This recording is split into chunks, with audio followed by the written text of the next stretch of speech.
আসসালামু আলাইকুম। আমি আবুল বাশার আপনাদের সামনে আবার হাজির হয়েছি।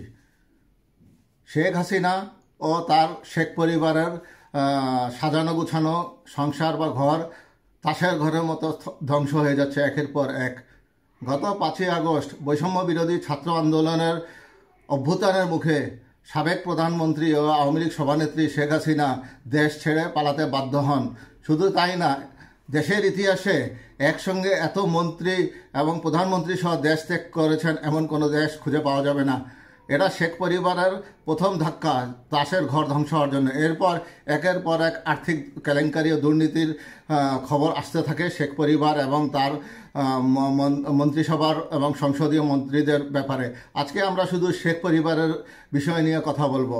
শেখ পরিবারের অত্যন্ত ঘনিষ্ঠ অর্থাৎ শেখ রেহানার মেয়ে টিউলিপ সিদ্দিকী, যিনি কিনা ব্রিটিশ পার্লামেন্টের লেবার পার্টির সংসদীয় দলের একাধিকবার এমপি হয়েছেন এবং লেবার পার্টি এইবার প্রথম বহু বছর পর প্রায় এক যুগ পর ক্ষমতায় এসেছে। সেই সরকারের আর্থিক কেলেঙ্কারি দুর্নীতি প্রতিরোধ অনুসন্ধান কমিটির সংক্রান্ত একটি মন্ত্রণালয়ের তিনি উপমন্ত্রী হিসাবে দায়িত্ব পালন করছেন। যদিও এটা ব্যাপকভাবে প্রচার হচ্ছে যে তিনি মন্ত্রী হিসাবে আছেন, আসলে তা না।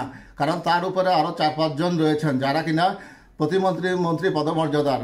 সেই হিসেবে বাংলাদেশের সঙ্গে যদি তুলনা করা হয় তিনি উপমন্ত্রী হিসেবে আছেন। এবং কোন মন্ত্রণালয়ে আছেন সে ব্রিটিশ সরকারের কোনো আর্থিক কেলেঙ্কারি বা দুর্নীতি হয় সেটা অনুসন্ধানের ব্যাপারে এমন এক ব্যক্তিকে এই মন্ত্রণালয়ের দায়িত্ব দেওয়া হয়েছে যিনি কিনা নিজেই আর্থিক দুর্নীতিগ্রস্ত। তার বিরুদ্ধে অভিযোগ রয়েছে যে ব্রিটিশ প্রবাসী এক আওয়ামী লীগ ঘনিষ্ঠ ব্যবসায়ী তাকে একটি বিলাসবহুল জায়গায় একটি ফ্ল্যাট উপহার দিয়েছিলেন। তিনি যদি সৎ হন তাহলে তিনি কেন অন্যের ফ্ল্যাট উপহার নেবেন? শুধু তাই না, তারপর দিন খবর আসে তার ছোট বোনকে একটি ফ্ল্যাট উপহার দেওয়া হয়েছে। অর্থাৎ তার পরিবার পুরোটাই দুর্নীতিগ্রস্ত। সেই ধরনের এক ব্যক্তিকে কেন ব্রিটিশ সরকারের মন্ত্রণালয়ে রাখা হবে সে ব্যাপারে আলাপ আলোচনা চলছে এবং তার বিকল্প একজনকে খোঁজা হচ্ছে। তার মানে টিউলিপ সিদ্দিকী ইতিমধ্যেই পদ হারাতে চলেছেন। এটা একটি সময়ের ব্যাপার মাত্র এবং বাংলাদেশের জনগণের সেটাই আশা করছে যে টিউলিপ সিদ্দিকীকে ব্রিটিশ সরকার তার মন্ত্রিসভার সদস্য হিসেবে না রাখুক। এই টিউলিপ সিদ্দিকী রূপপুর পারমাণবিক বিদ্যুৎ কেন্দ্রে পুতিনের সঙ্গে যে বৈঠক হয়েছিল, শেখ হাসিনা, শেখ রেহানা সেখানে উপস্থিত ছিলেন, জয় ছিলেন এবং টিউলিপ সিদ্দিকী ছিলেন। সেখানে তিনি ওভার ইনভয়েসের মাধ্যমে প্রায় 1200 কোটি টাকা অর্থ পাচার করেছেন এই একটি মাত্র প্রকল্প থেকে। এরকম অনেক প্রকল্প একের পর এক বের হয়ে আসছে। এখন আসেন আমরা শেখ পরিবারের অন্যতম ঘনিষ্ঠ হাসনাত আবদুল্লাহ সেনিয়াবাদ, যাকে দক্ষিণবঙ্গের ডন বা মাফিয়া ডন বলা হয়, গডফাদার বলা হয়। সেই হাসনাত আবদুল্লাহ হাসিনা সরকারের পতনের সময় গোপনে দেশ ত্যাগ করেন। তিনি বর্তমানে আজমির শরীফে আছেন। আমাদের মনে হয় না যে তারা আর দেশে ফিরবেন। বিদেশের মাটিতেই তারা তাদের শেষ জীবন কাটাবেন এবং শেষ নিঃশ্বাস ত্যাগ করবেন। কারণ গত আওয়ামী লীগ সরকার শেখ পরিবার যেভাবে দুর্নীতি করেছে, দেশের প্রতি অত্যাচার করেছে, তাদের আর এই দেশে ফেরার সম্ভাবনা খুবই কম, যদি না কোনো দৈব গণনা ঘটে। শেখ ফজলে নূর তাপস, তিনি ধানমন্ডি 10 আসনের এমপি ছিলেন। সেই সময় তিনি চাঁদাবাজি, দুর্নীতির মাধ্যমে এবং মাদক ব্যবসার মাধ্যমে প্রচুর টাকা অর্জন করেছিলেন এবং তার একটা মনের খাইশ ছিল তিনি যুবলীগের চেয়ারম্যান হন। কারণ যুবলীগের চেয়ারম্যান হলে মনোনয়ন বাণিজ্য করে তিনি হাজার হাজার কোটি টাকা কামাতে পারবেন। কিন্তু তার সেই আশা পূরণ না হলে তিনি দক্ষিণ সিটি কর্পোরেশনের মেয়র হিসাবে যে কোনো মূল্যের টিকিটটা বাগিয়ে নেন। তৎকালীন সিটিং মেয়র সাইদ খোকন, যিনি কিনা এক সময়কার ত্যাগী নেতা হানিফের পুত্র, এবং সাইদ খোকন মোটামুটি তার কর্পোরেশনটা ঠিকমতোই চালাচ্ছিল, কিন্তু তাকে যেভাবে হোক মাইনাস করে শেখ ফজলে নূর তাপস তার আত্মীয় শেখ হাসিনার কাছে যেভাবে হোক তিনি বাগিয়ে নেন এবং বাগিয়ে নেওয়ার পরে দক্ষিণ সিটি কর্পোরেশনকে একটি দুর্নীতির আখড়া হিসেবে তৈরি করেন এবং এরই মাধ্যমে তিনি হাজার হাজার কোটি টাকা অর্জন করেন। এবার আসুন আমরা ঢাকা ওয়াসার সাবেক এমডি তাসকিন, তিনিও শেখ পরিবারের সঙ্গে খুব ঘনিষ্ঠ, বিশেষ করে জয়ের সাথে তার ঘনিষ্ঠতা রয়েছে, যার কারণে তিনি কোনো প্রকার নিয়ম তোয়াক্কা না করে তার টেন্ডারবাজি করে যাচ্ছেন এবং তার অধীনস্থ কোনো কর্মকর্তার সঙ্গে আলাপ আলোচনা না করে তিনি একের পর এক দুর্নীতি করে যাচ্ছেন এবং টানা 5 মেয়াদে তিনি এমডি ছিলেন। তিনি বিদেশে বসে অফিস করতেন, এমন ধরনের উদ্ধত্তপূর্ণ আচরণ করেছেন। কিন্তু শেখ হাসিনা তার বিরুদ্ধে কোনো পদক্ষেপ নিতে ব্যর্থ হয়েছেন। এবার আসুন আমরা যুবলীগের চেয়ারম্যান শেখ পরেশ, তিনিও যুবলীগের চেয়ারম্যান, অথচ তিনি একজন বেসরকারি স্কুলের শিক্ষক ছিলেন।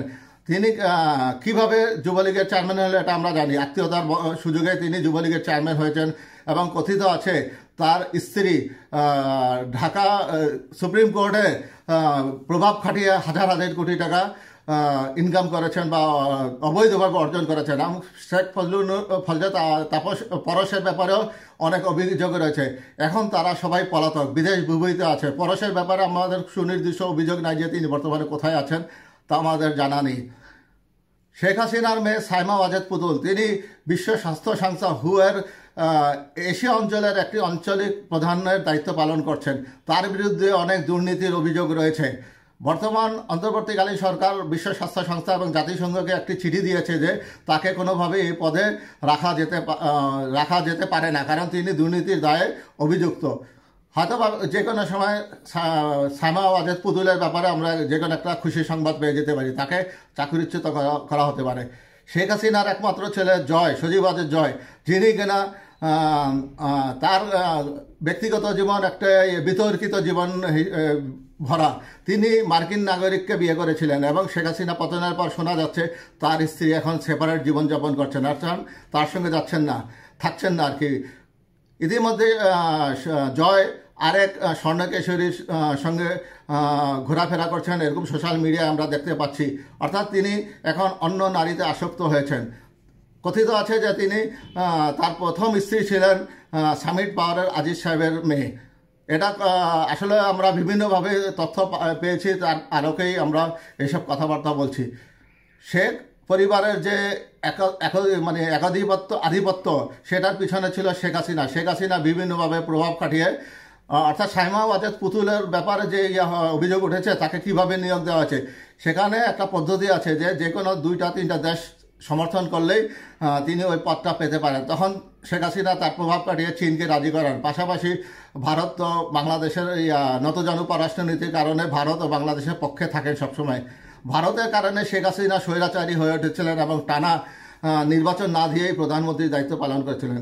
দুই দেশের সমর্থনে পুতুল বিশ্ব স্বাস্থ্য সংস্থার একটি আঞ্চলিক এরিয়ার প্রধান হিসেবে দায়িত্ব পালন করেন। যাই হোক, তাদের বিরুদ্ধে যেসব অভিযোগ আসছে এবং একের পর এক তাদের সাজানো গুছানো সংসার তাসের ঘরের মতো তছনছ হয়ে যাচ্ছে, সেটা লক্ষণীয়।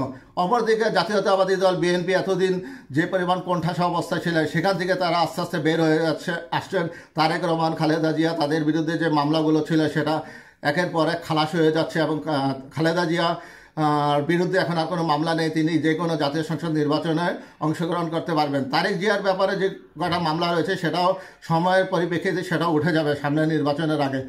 শেখ হাসিনার শেখ পরিবারের আসলে দুর্নীতি এবং ক্ষমতার যে দাম্ভিক্য সেটা আসলে তুলনাহীন।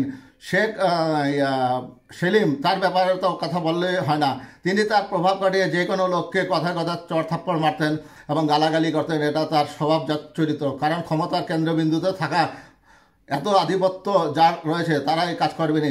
কথিত আছে যে তিনি সাবেক স্বরাষ্ট্র প্রতিমন্ত্রী তানজিব সোহেলকে, তখন তিনি স্বরাষ্ট্র প্রতিমন্ত্রী ছিলেন, কোন এক বিষয়কে কেন্দ্র করে সোহেল তাজকে তিনি থাপ্পড় মেরেছিলেন, যার কারণে সোহেল তাজ অভিমান করে মন্ত্রিত্ব ত্যাগ করেন, ইভান সংসদ সদস্য পদ ত্যাগ করে তিনি মার্কিন যুক্তরাষ্ট্রে পাড়ি জমান।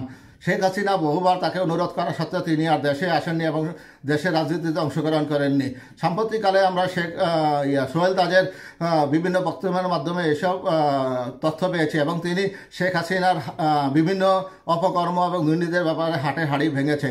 কাজেই আমরা যে কোনো সময় দেখব টিউলিপ সিদ্দিকী তার মন্ত্রিত্ব পদ হারাচ্ছেন এবং শেখ পরিবারের সঙ্গে সংশ্লিষ্ট যে কোনো ব্যক্তির অধপতন বা ছন্দপতন ঘটছে।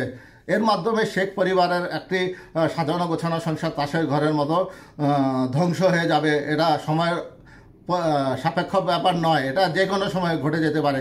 1975 সালে বঙ্গবন্ধুকে যে হত্যা করা হয়েছিল সেটাও তাদের দুর্নীতি, অপকর্ম এবং যে কোনো পরিপ্রেক্ষিতে হয়েছিল সেটা আমরা একটি ইন্টারভিউর মাধ্যমে দেখেছি। কর্নেল রশিদ সে কথা বলেছেন এবং 3-4 দিন আগে মার্কিন প্রবাসী ইলিয়াস মেজর ডালিমের সঙ্গে যে সাক্ষাৎকার নিয়েছিলেন সেখানে অনেক কিছু ফুটে এসেছে। আমরা আশা করব আওয়ামী লীগ বাংলাদেশের রাজনীতিতে থাকুক, কিন্তু শেখ পরিবারকে মাইনাস করে একজন যোগ্য ব্যক্তির মাধ্যমে রাজনীতি করুক। তা না হলে শেখ পরিবারের ক্ষমতার তাণ্ডবে তারা আবারও স্বৈরাচারী না মহাস্বৈরাচারী হয়ে উঠবে।